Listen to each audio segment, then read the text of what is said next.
நீங்கள் நினைக்கிற மாதிரி இது பிளாஸ்டிக் கிடையாது. 100% plastic free, biodegradable and water soluble.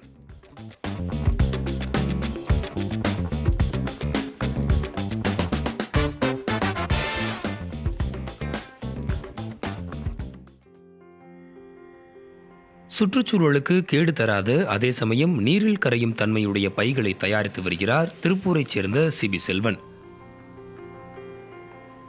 இந்த பைகள் முற்றிலும் இயற்கை சார்ந்த மூலப்பொருட்களை கொண்டு தயாரிக்கப்படுவது என்பது கூடுதல் சிறப்பு. மலர் ஸ்டார்ச்சே வந்து industrial grade and food grade ஸ்டார்ச்சாக பிரிச்சுருவாங்க. அதில் இண்டஸ்ட்ரியல் கிரேட் ஸ்டார்ச் தான் நாங்கள் மெயினாக வாங்குகிறோம்.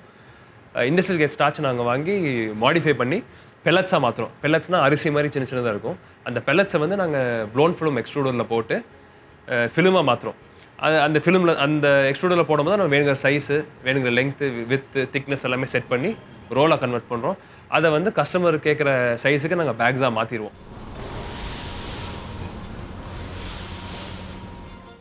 பல முன்னணி ஆடை நிறுவனங்கள் இந்த பைகளை விரும்பி வாங்குகின்றன. மேலும் இதன் தயாரிப்பில் ரசாயனங்கள் கலக்கப்படாததால் இது மண்ணில் மட்கியும் நீரில் கரைந்து போகும் திறன் கொண்டது என்கிறார் சிபி. ரெகுலர் பிளாஸ்டிக் பார்த்தீங்கன்னா made from petro based chemicals. நீங்கள் மண்ணிலையோ இல்லை தண்ணிலையோ போட்டிங்கன்னா takes around 500 years to 1000 years to biodegrade and it is completely non-compostable. இப்போ எங்கள் மெட்டீரியல் பார்த்தீங்கன்னா 100% made from vegetable starch. So ஆக்சிடென்ட்லாம் எங்கள் பேக்ஸ் வந்து பாண்ட்லேயோ ரிவர்லேயோ விழுந்தாலும் ஒரு ஃபியூ ஹவர்ஸ் ஒரு ஃபியூ டேஸ் கழிச்சு லூஸ் ஆகி கொஞ்சம் செப்பரேட் ஆக ஆரம்பிச்சிடும்.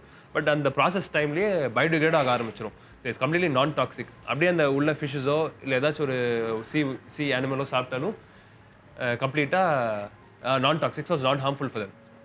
மக்கள் பிளாஸ்டிக் பயன்பாட்டை நிச்சயம் குறைக்க வேண்டும் என்றும் பிளாஸ்டிக்குக்கான ஒரு மாற்றை எளிதில் கிடைக்க வழிவகை செய்தல் அவசியம் என்கிறார் சமூக ஆர்வலர் கதிரேசன். நம்ம இது சரியாக ரீசைக்கிள் பண்ணாதங்காட்டி இதோட பாதிப்புங்கிறது கண்ணுக்கு தெரியாமல் எத்தனையோ விஷயத்தில் உள்ளே போகிறக்கு ஆரம்பிக்குது. அது அடுத்த தலைமுறையோட அழிவை நாம் இந்த தலைமுறை பார்க்குற அளவுக்கான ஒரு பாதிப்பான ஒரு பெரிய விஷயம். அதை ஐ திங்க் இந்த பிளாஸ்டிக்குங்கிறது ஒரு நடைமுறை வாழ்க்கையில் எப்படி அவங்களோட வாழ்க்கைக்கு எப்படி ஈஸியாக கொண்டு வந்துச்சோ அந்த மாதிரி ஒரு ஆல்டர்னேட்டிவாக நம்ம மற்ற ஆல்டர்னேட்டிவ் ப்ராடக்ட்ஸ் எல்லாமே வரக்க ஆரம்பிக்கும் போது இதை ப்ரிஃபர் பண்ணுறக்கு ஆரம்பிப்பாங்க.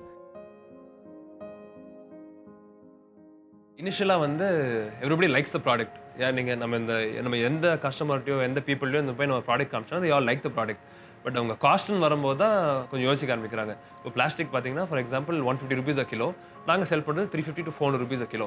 ஸோ டபுளுக்கு விட கொஞ்சம் ஜாஸ்தி. ஸோ அதனால கொஞ்சம் ஹெசிடேஷன் இருக்குது. பிளாஸ்டிக் நம்ம ஒழிக்கவே முடியாது. It's in everyday life. So plastic 100% போகுது. நம்ம மெயினாக டார்கெட் பண்ணுறது சிங்கிள் யூஸ் டிஸ்போசபிள் பிளாஸ்டிக்ஸுங்கிற ஹேபிட் தான் நம்ம நிறுத்த ட்ரை பண்ணுறோம். It will take time. கண்டிப்பாக நடக்கும், but it will take time.